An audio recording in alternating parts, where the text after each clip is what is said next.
Phone చేసినావు అక్కగారికి phone చేశాను. గురుమూర్తి phone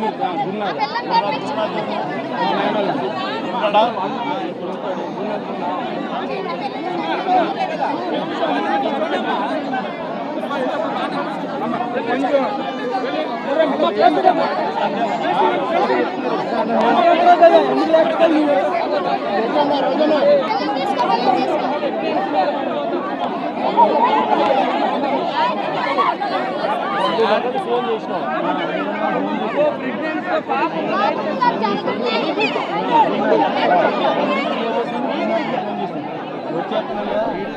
మత్స్యకార కుటుంబాలతో వైఎస్ఆర్సీపీ అధ్యక్షుడు వైఎస్ జగన్మోహన్ రెడ్డి మాట్లాడుతున్న దృశ్యాలు కూడా ప్రస్తుతం మనం చూస్తున్నాం.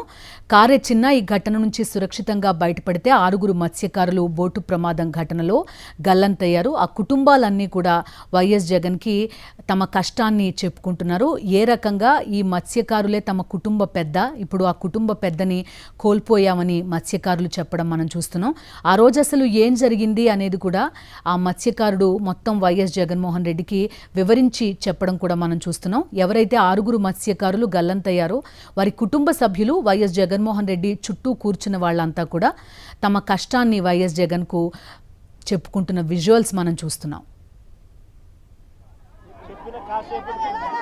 గంటలో వచ్చేస్తానని చెప్పినావు. కాసేపటికే బోటు బోల్టా కొట్టింది. 7 మంది బోట్లో ఉన్నారు.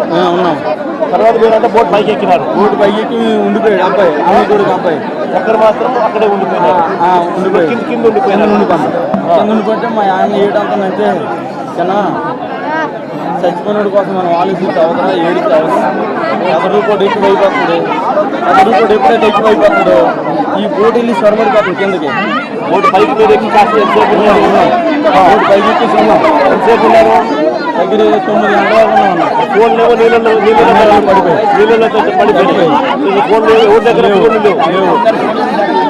ఫోన్లన్నీ పూర్తిగా నీళ్ళలో పడిపోయావు. అయితే పడిపోతే మనకైతే తెలియదురా, ఏం తెలియదు. మనకి తెలియని తర్వాత మనం ఈ బోట్ పెట్టుకుని బాగుంటామని చెప్పి అన్నయ్య గారు అన్నారు. గంగవరం బోట్ 10 కిలోమీటర్ 10 మైళ్ళు గంగవరం బోట్ దూడుతుంది. ఇప్పుడు 10 మైళ్ళు ఈత కొట్టాలా? వేరే గత్యంతరం లేదు. బోటు మీద ఉన్నాం. బోటు మీద ఉంటుంది. ఆ బోటు 9 అవుతుంది కిందకి వెళ్ళిపోతాం. కిందకి వెళ్ళిపోయిన తర్వాత అన్నయ్య అన్నాడు మనం 6 ఉన్నాం.